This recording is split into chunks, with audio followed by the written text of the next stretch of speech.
안녕하세요. 저는 올해 42살이 된 남자이고 슬아에 아들 한 명 있습니다. 저는 몇 년 전 아내와 이혼을 하고 제 인생이 끝난 줄 알았는데 기적적인 일이 일어나서 여러분도 삶의 희망을 버리지 않았으면 좋겠다는 마음으로 사연을 보내봅니다. 저와 아내는 30대 중후반에 결혼을 했어요. 저는 그때 당시 사업가였고 아내는 평범한 회사원이었죠.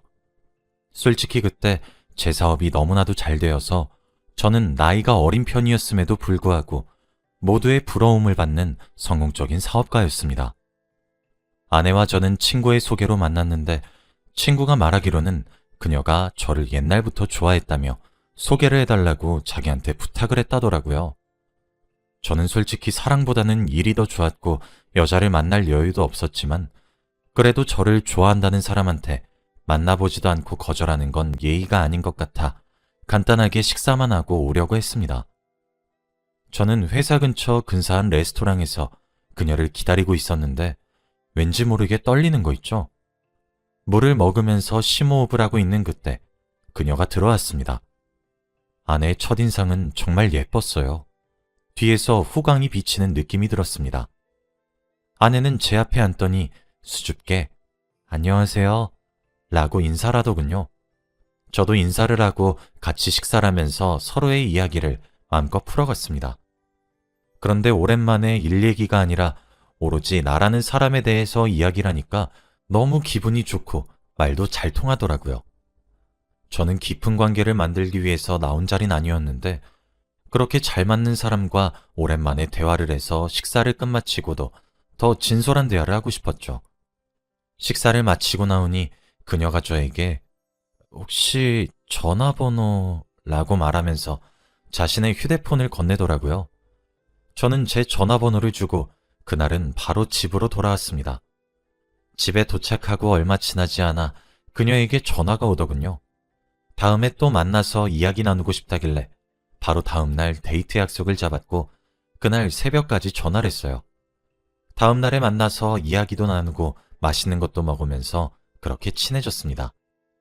하지만 저는 아직까지는 그녀보다 회사가 우선이었기에 연애를 할 생각은 전혀 없었고 그저 편한 밥 친구로 남아주길 원했지만 그녀는 그렇지 않았던 것 같아요. 저를 세 번째 본 날부터 바로 좋아한다고 자신의 마음을 고백했고 계속 전화를 하면서 저의 모든 일상을 알고 싶어 했습니다. 저는 이대로는 안 될 것 같아서 솔직하게 제 마음을 말했어요. 연인으로 발전할 생각이 없다고 하니 그녀는 우울해하면서 알겠다고 하더라고요. 저는 그런 그녀가 걱정이 되긴 했지만 그래도 이렇게 솔직하게 말해주는 것이 낫다고 생각했습니다. 그래서 그녀의 기분도 풀어줄 겸 그날은 술을 거하게 마시려고 저는 제가 잘 알고 있는 술집으로 그녀를 데려갔어요. 그녀와 만날 때마다 밥만 먹고 카페만 갔었지 술은 한 번도 먹어본 적이 없었거든요. 저는 그날 술을 먹으면서 진솔한 이야기를 하면서 취해서 갔습니다. 그런데 다음날 아침에 일어나니 저는 어딘지 모르겠는 호텔방 침대에 누워있더군요. 더 놀라운 건 제 옆에 누워있는 그녀였습니다. 그녀도 잠에 취한 상태로 누워있었거든요. 저는 상황 파악이 전혀 되지 않았고 도대체 새벽에 무슨 일이 있었는지 떠올려 보려고 노력했지만 어제의 여파로 인해 머리가 깨질 듯이 아팠고 전혀 기억이 나지 않았습니다. 저는 옷을 얼른 입고 그곳을 빠져나와 집으로 돌아갔어요. 그녀를 깨우고 싶었지만 무슨 말을 들을지 무서워서 그냥 두고 나갔습니다. 저는 집으로 돌아와서 숙취를 해소하고 기억을 상기시켜 보았지만 제 기억으로는 절대 그녀와 그런 일은 없었어요. 저는 제 기억을 믿고 그녀를 다시 만나지 않기로 결심한 뒤 평소와 같이 일에 매진했습니다. 그런데 그녀도 몇 주 동안 연락이 없더라고요. 저는 그렇게 저희의 관계가 끝난 줄 알고 저도 연락하지 않았습니다. 그런데 한 달 뒤 누군가 저를 찾아오더군요. 바로 그녀였습니다. 저는 비서에게 돌려보내라고 했지만 비서의 말로는 그녀가 제발 딱 한 번만 만나게 해달라고 사정사정을 한다고 하길래 어쩔 수 없이 그녀를 제 사무실에 들였어요. 그런데 그녀는 한동안 말이 없다가 테이블에 뭔가를 올렸는데 바로 임신 테스트기였죠. 두 줄이 명확하게 나 있었고 저는 멍하니 그것만 바라보고 있었습니다. 그녀는 이제 어떡할 거예요? 라고 한마디를 하더라고요. 솔직히 저는 그날 일 기억이 하나도 나지 않습니다. 죄송한 말씀이지만 제 아이가 맞나요? 무슨 소리를 하시는 거예요? 제가 여기저기서 꼬리 흔들고 다니는 여우 같나요? 그쪽밖에 없어요. 아, 그럼 어떻게 하시고 싶은지. 나을 거예요. 결혼해요, 우리. 저는 갑작스런 그녀의 말에 너무 당황스러웠지만 저도 제가 저지른 일에 책임을 져야 한다는 생각에 그녀의 말을 따르기로 했어요. 아내는 저희 집으로 짐을 다 옮겼고 그렇게 동거 생활을 했습니다. 결혼 전에 시댁분들 다 만나서 인사도 드리고 결혼식도 순탄하게 올렸어요. 아내와 저는 아무것도 모르는 사이였는데 한 집에서 같이 사니까 왠지 모르게 정이 생기면서 좋아하는 감정이 피어오르더군요. 근데 제가 일이 너무 바빠서 하루 종일 회사에 있으니 아내의 태교에 도움을 주지 못했습니다. 그래도 착한 아내는 괜찮다며 일 열심히 하라고 했고 저는 한도 없는 신용카드를 건네주며 여보 쇼핑 좋아하잖아. 이거 한도 없어. 마음껏 써. 라고 하며 아내의 기분을 풀어줄 수밖에 없었습니다. 그렇게 결혼 생활과 회사 일이 잘 흘러가고 있었는데 갑자기 회사 직원 중 한 명이 경쟁사로 가버리고 저희 회사의 정보를 다 빼내서 배신을 했어요. 그래서 저희 회사의 주가는 점점 떨어져 갔고 결국 부도가 나고 말았죠. 직원들은 한순간에 직장을 잃었고 저도 한순간에 빚만 3억이 되는 사람이 되었습니다. 그 직원은 단순히 경쟁사에서 월급을 더 올려준다는 조건에 올려서 저희 회사의 정보들을 다 가져다 준 것이더라고요. 그 직원 한 명 때문에 수많은 사람들이 일자리를 잃었죠. 저는 한순간에 빚쟁이가 되니까 세상이 다르게 보였습니다. 어제까지만 해도 호화로운 집에서 가정부가 해주는 밥과 럭셔리한 양복을 입고 비싼 시계를 찬 뒤 비서가 운전해주는 차로 회사에 출근했었는데 한순간에 원룸으로 와버렸죠. 아내는 저에게 이게 무슨 일이야 도대체? 라고 하면서 화를 냈어요. 입이 10개여도 할 말이 없었고 저는 그저 미안해 만 반복해야 했죠. 저는 어떻게든 생계를 유지해야 했기 때문에 아침 저녁으로 막노동을 뛰고 새벽에는 택배 상하차 일을 하면서 겨우겨우 먹고 살 정도로만 벌었어요. 그런데 아내는 아이가 5살이 되었는데도 일을 할 생각은 하지 않고 그저 저에게 돈 벌어와만 반복했습니다. 제가 같이 맞벌이를 하자고 해도 내가 왜? 라고 말을 하는 거 있죠. 애가 어릴 때는 애를 돌봐야 해서 안 된다고 했지만 애는 매번 장모님께 맡기고 자기는 맨날 나가서 돈만 쓰고 왔습니다. 그리고 애가 좀 크니까 아예 당당하게 왜 자기가 돈을 벌어야 하냐면서 여자는 집안일만 하면 된다고 하더군요. 그래도 저는 한 집안의 가장이니까 최선을 다해서 아내와 아이에게 책임감을 가지기로 했어요. 그런데 아내가 저에게 아침밥을 차려주지 않더라고요. 저에게 밥은 차려주지 않고 애한테만 차려주고는 쥐꼬리만한 월급 벌어오면서 뭘 얻어먹길 바래? 라는 말을 했습니다. 그래도 이 집이 이 정도로 굴러가고 있는 것도 저 덕분인데 손가락 까딱하지 않는 아내가 그렇게 말하니까 화가 나더라고요. 그뿐만이 아닙니다. 저는 아내에게 한 달에 한 번씩 생활비를 주는데 아내는 부족하다면서 더 달라고 했고 맨날 퇴근하고 집으로 가면 택배 박스가 산처럼 쌓여 있었어요. 좁은 집에서 계속 쓸데없는 물건만 늘리니 집은 더 좁아졌죠. 그래서 제가 참다 못해 아내에게 처음으로 쓴소리를 했습니다. 여보, 이건 좀 아니지 않아? 여보가 돈을 벌어오는 것도 아니고 나 혼자 버는 것도 벅차. 우리 저축하면서 살자, 응? 이런 쓸데없는 물건 사는 것도 좀 고치고. 그리고 나 빚만 3억이야. 우리 아들한테 안 물려주려면 내가 다 갚고 죽어야 하는데 좀 도와줘, 어? 뭐? 도와줘? 그 빚이 내 빚이니? 네가 사업해서 진 빚 아니야? 그리고 뭘 내가 쓸데없는 걸 샀다고 해. 이거 시간 지나면 다 쓸 일 있어. 그렇게 싫으면 그냥 이혼해. 아내는 무슨 말만 하면 이혼하자는 말만 달고 살았습니다. 그럴 때마다 저는 안 된다며 우리 아들 보고 다시 생각해달라며 매달리죠. 아내와 같이 돈 문제로 이야기를 시작하면 다툼은 항상 일어났고 아내는 제 말을 절대 듣지 않았습니다. 고치라고 해도 절대 안 고치죠. 그리고 며칠 뒤 장모님께서 연락이 오시더라고요. 그래서 장모님을 만나라고 한 카페에 가서 장모님 앞에 앉았습니다. 그런데 앉자마자 장모님이 저에게 물컵에 담긴 물을 제 얼굴에 뿌리시더라고요. 저는 너무 당황스러웠죠. 장모님, 이게 무슨... 김서방, 미쳤나? 우리 딸 고생시키지 않는다며! 김서방이 우리 딸 인생 다 망쳐놓고 이래라 저래라 할 자격이 있나? 이렇게 한 집에서 같이 살아주는 것만으로도 감사해야지.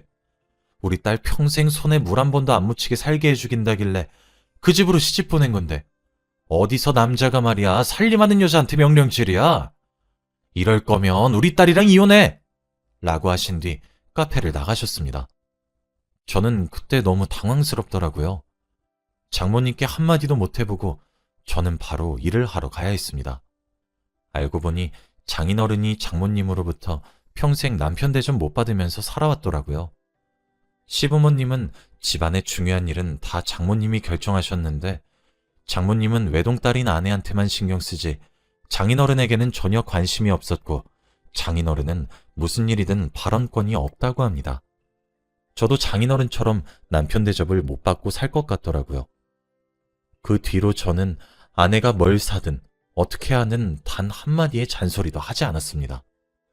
그런데 아내는 제가 잔소리를 하지 않는 게 괜찮아서 하지 않는다고 생각하는 건지 점점 더 사치를 부리기 시작했고 하다하다 명품까지 당당하게 사들이더군요. 어느 날은 집에 들어가니까 못 보던 명품 가방이 눈에 띄었고 어디서 났냐고 물어보니 선물 받았다고 하는 겁니다. 분명 아내의 지인 중에서 이런 명품을 선물할 사람이 없지만 그래도 더 물어보면 장모님께 바로 고자질할까봐 그렇구나 하고 넘겼습니다. 그런데 날이 갈수록 집안에는 명품 물건들이 하나씩 늘어났고 아내도 점점 사치 부리는 가격의 정도가 커졌어요. 여보, 이것들 다 선물 받은 거 맞아? 아이, 맞다니까. 네 월급으로 이런 거 살 수 있을 것 같니? 네 돈 안 건드려. 카드 명세서를 보니 정말로 거액을 청구한 내용이 없어서 다행이라고 생각했어요. 그런데 어느 날부터는 제가 집으로 들어가도 대놓고 누구랑 전화를 하고 있고 문자를 하는 겁니다. 저는 아내가 씻고 있는 동안 휴대폰을 보니 남자였죠. 돈 많은 남자였습니다.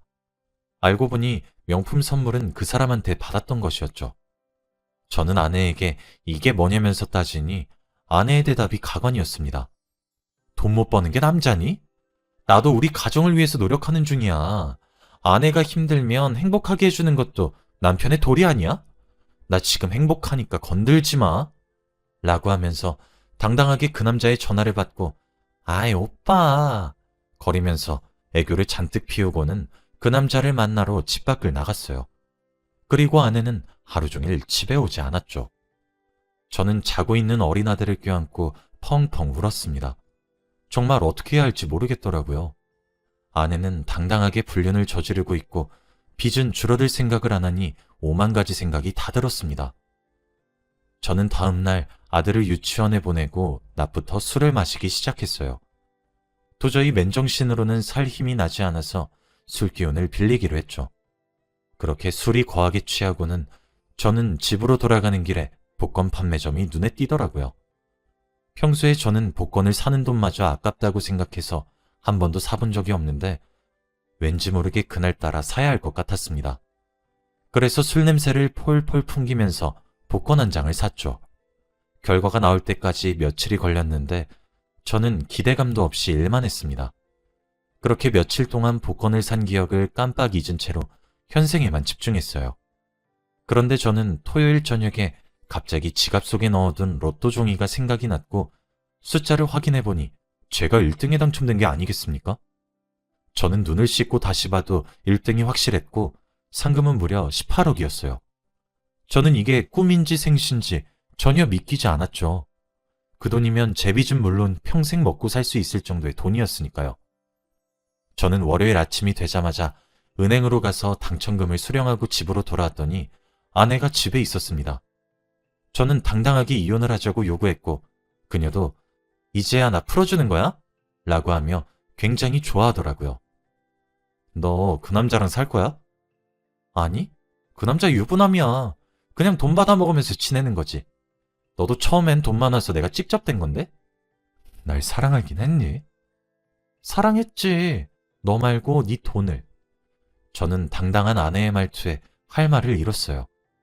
그렇게 저희 관계는 끝이 났고 아이는 제가 데리고 와서 키우게 되었습니다.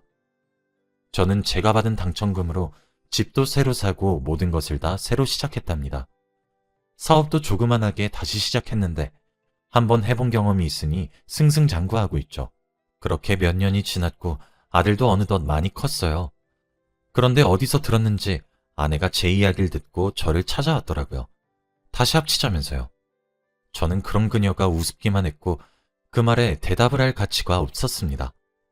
아내는 그 남자에게 꽃뱀이라고 배신을 당해서 있는 돈 없는 돈 하며 다 뜯겼고 그 남자의 아내한테 고소까지 당해서 위자료까지 내야 한다고 하더라고요. 결국 또 돈 때문에 저를 찾아온 거죠. 저는 절대 안 된다며 다시는 찾아오지 말라고 내쫓았습니다. 그런데 원래라면 며칠 동안 집착할 아내가 정말로 다시는 안 오더라고요. 저는 다행이다 싶었고 다시 일상으로 돌아왔죠. 그런데 며칠 뒤 제가 퇴근을 하고 집으로 왔는데 저희 아들이 갑자기 진지하게 저를 앉히더니 아버지, 제가 사고를 쳐서 그런데 합의금 5천만 원이 필요해요. 라는 말을 하는 게 아니겠습니까? 한 번도 사고를 쳐본 적이 없는 착실한 아이가 밖에서 그런 일을 벌였다는 것이 믿기지 않아서 아들한테 누구한테 그랬냐고 물어보니까 말을 잘 못하더라고요. 저는 그때 갑자기 아내가 떠올랐습니다. 아들은 거짓말을 전혀 못해서 거짓말을 하면 온몸에서 티가 나는데 그때가 딱 그랬거든요. 설마 엄마가 널 찾아왔니? 라고 물어보니 아들이 몇 분 뜸을 들이다가 네 라고 했습니다. 제게 찾아오지 않았던 이유가 바로 아들을 찾아갔기 때문이었죠. 아내는 5천만 원이 필요했고 아들이 달라고 하면 제가 줄 알고 개인적으로 찾아가서 거짓말을 부탁했던 겁니다. 진정으로 그게 부모의 모습이 맞나요? 저는 너무 화가 나서 아내를 저와 아들에게 접근 금지 가처분 신청을 했고 절대 저희 근처에 얼씬도 못하게 했습니다. 그렇게 하니 저희 아들도 안심하더라고요. 그렇게 저는 지금까지도 아내의 얼굴을 단 한 번도 본 적이 없어요. 살았는지 죽었는지도 모릅니다. 아들도 엄마를 본 적이 없다고 해요. 여러분, 정말 사람 인생 아무것도 모릅니다. 평생 돈 많은 채로 살 줄 알았던 저도 한순간에 빚쟁이가 되었고 한순간에 로또 때문에 부자가 되었어요. 그런데 확실히 알아차린 게 사람이 밑바닥을 보이니까 사람이 걸러지더군요. 제가 만약 빚쟁이가 되지 않았더라면 아내의 속내를 전혀 모르고 살았을 것 같아요. 그거 하나는 좋은 것 같아요. 제 이야기는 여기까지입니다. 들어주셔서